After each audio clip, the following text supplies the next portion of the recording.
Наша передача освещает не только жизнь приемных семей, но и тему профилактики социального сиротства. И в этом вопросе очень важно вовремя помочь семьям, оказавшимся в трудной жизненной ситуации. Семья Раджабовых живет в Якутске. Так получилось, что у мамы с детьми возникли проблемы с жильем, и они попали во временный приют. В семье 3 детей – 11-летняя Оксана, 9-летний Вася и 7-летняя Аня. С первых дней специалисты приюта и сотрудники фонда «Дети Саха-Азия» занимались детьми. Им требовалась помощь в учебе, коррекционно-развивающие занятия. Нуждалась в помощи и Лариса, мама детей. Не имея жилья, работы, с 3 детьми, она оказалась одна со своими проблемами, и большую помощь ей оказала психолог Яна Ивановна Иванова. Семья очень трудная была у нас. У них были неблагоприятные условия жизненные, дом не соответствовал. И дети у нас, получается, из 3 детей 2, Вася и Оксана, они имеют заключение ПМПК. Они гиперактивные, не могут усидеть на одном месте. В итоге нашей работы после сказкотерапии, да, после песочной терапии и коррекционной работы вообще, да, дети более-менее стали управляемыми. Но, конечно, работать и работать надо. Большую работу с 9-летним Васей провел Анатолий Семенов, магистрант 1-го курса Института психологии Северо-Восточного федерального университета. Несколько раз в неделю он обязательно приходил в приют заниматься с Васей. Меня попросили, чтобы я позанимался именно, чтобы подтянул русский язык и математику. Пришел Вася с базой, на самом деле очень слабой, потому что алфавит не знал и цифры. Читать не мог и писать.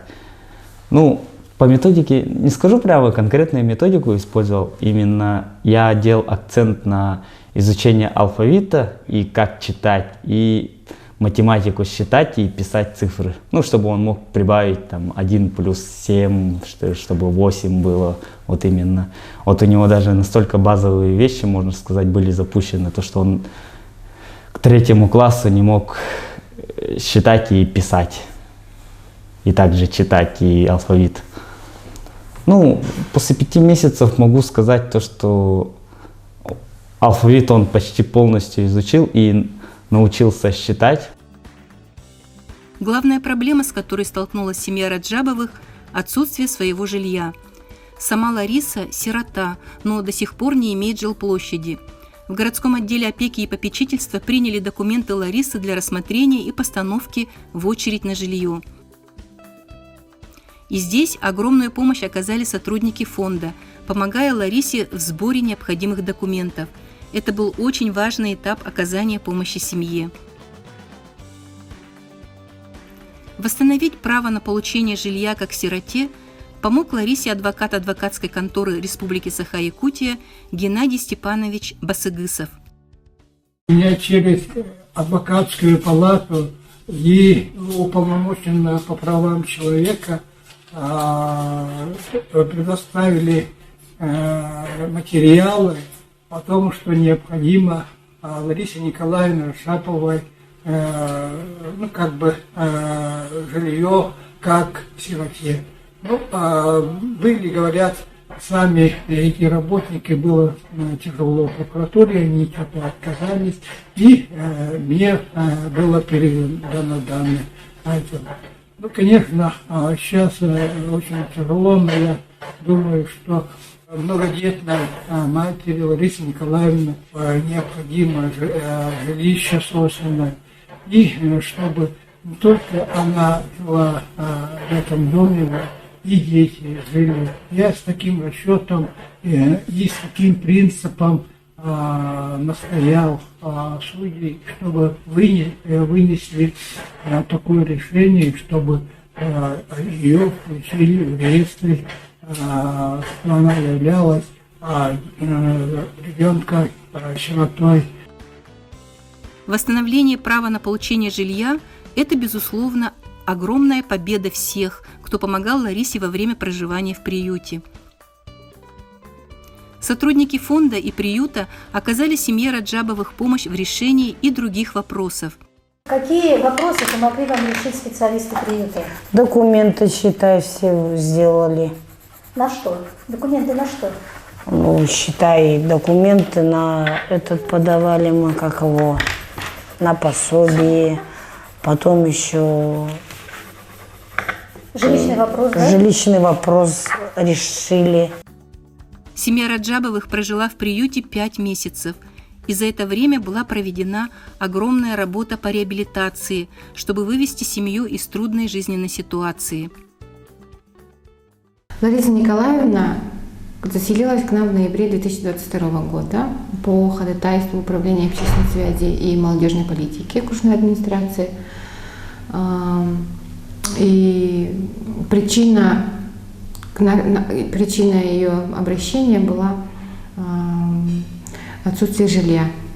Они проживали в доме, в частном доме с печным отоплением, и у них обвалилась печка. Помогли получить путевку в 4-ю коррекционную школу для Оксаны, так как у нее уже был поставлен диагноз задержка развития. Помогли Васе пройти ПМПК, так как он очень сильно отставал в обучении, ему было тяжело, тем более дистанционные уроки. И в связи с тем, что ему поставили 7-й вид, мы помогли ему получить тоже путевку в 22-ю школу для детей с диагнозом 7-го вида. С помощью адвоката и нашей помощи, да, Ларисе удалось выиграть суд, и подала заявление для включения в единый реестр детей-сирот, которые должны получить жилье. С Ларисой мы не теряем связь, она к нам иногда заходит, иногда звонит, мы интересуемся ситуацией семьи. До попадания в приют семья жила в неблагоприятных условиях. Дети не имели возможности для должного обучения и развития. В приюте семья получила всю необходимую помощь и мотивацию на лучшую жизнь. Дальше что будет? Дальше будет, я надеюсь, все хорошо будет. Надеюсь, все вперед и вперед идти. Да. Ноги развязать и идти вперед. Семья Раджабовых оказалась в трудной жизненной ситуации, без жилья, со множеством проблем, и благодаря помощи сотрудника фонда «Дети Саха-Азия», специалистов приюта, смогла решить многие свои вопросы для изменения жизни к лучшему. Это всего лишь одна история из жизни временного приюта для женщин с детьми, находящихся в социально опасном положении. А разных историй у нас много, и в каждом случае сотрудники приюта находят подход к своим подопечным, чтобы они покидали приют, чувствуя поддержку, с уверенностью, что смогут преодолеть трудности и устроить свою жизнь.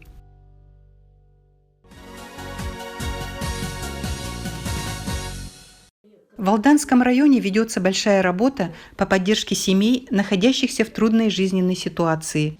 Семьи, которые находятся в трудной жизненной ситуации, в социально опасном положении. Тут особенные семьи, да, есть те семьи, которые, как можно сказать, что они в такой ситуации живут всю свою жизнь. Вот они, образ жизни такой этих семей. И с ними, конечно, самая сложная работа. Те семьи, которые попали в социально опасное положение, или эта трудная жизненная ситуация сложилась с ними буквально совсем недавно, да, и семьи сами стремятся из этой ситуации выйти, и которые эту помощь нашу принимают, конечно, с ними гораздо проще. И для этого у нас, в принципе, все инструменты необходимые есть. У нас есть и материальная поддержка таких семей, мы оказываем материальную помощь таким семьям, если она необходима. У нас работа Управления социальной защиты по поводу социальной поддержки, материальной поддержки за счет средств республики тоже оказывается. Тут много есть вопросов, которые возникают для оказания этой помощи. Да? Одно из таких мероприятий, да, которые в нашей стране оно практикуется, это создание особых таких интернатов, социальных домов для таких семей, чтобы можно было из этой среды, в которой они живут, социально опасной, в трудной, можно было из этой среды их изъять, поместить в этот интернат и провести социальными работниками с ними какую-то работу. Это вот как бы такая вот мечта, и мы об этом вот говорим, но, к сожалению, пока это сложно сделать, и, как вы знаете, да, средств у нас постоянно не хватает, и это отдельное какое-то направление работы. Это было бы действенно, когда мы эту семью из той среды, в которой она живет, извлекаем, помещаем в благоприятные условия и, можно сказать, учим заново их жить и воспитывать детей.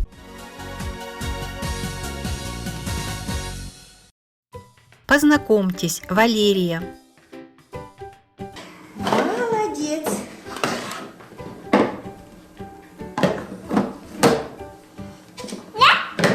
Правильно, правильно. Дальше собирай, дальше собирай. Дальше собирай. Нет, нет, зелененький, вот это вот зелененький. Ладно. Да. Валерии 4 года. Она шустрая и эмоциональная девочка.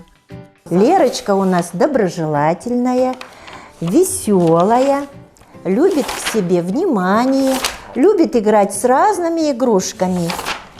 С мишкой, с машинкой, с куклой, а больше всего она любит наряжаться. Кто это у Дедушки Мороза? Это кто? Красивая такая, нарядная. Кто? Внучка Дедушки Мороза. Кто? Кто? Ну, внучка. Иди садись, давай мячик поиграем. Иди сюда. Иди сюда, садись. Я тебе покачу. А ты? Валерия веселая и подвижная. Она любит бегать, играть, но в силу определенных проблем со здоровьем ей требуется особый подход. Было бы здорово, если бы для Валерии нашлась любящая и заботливая семья.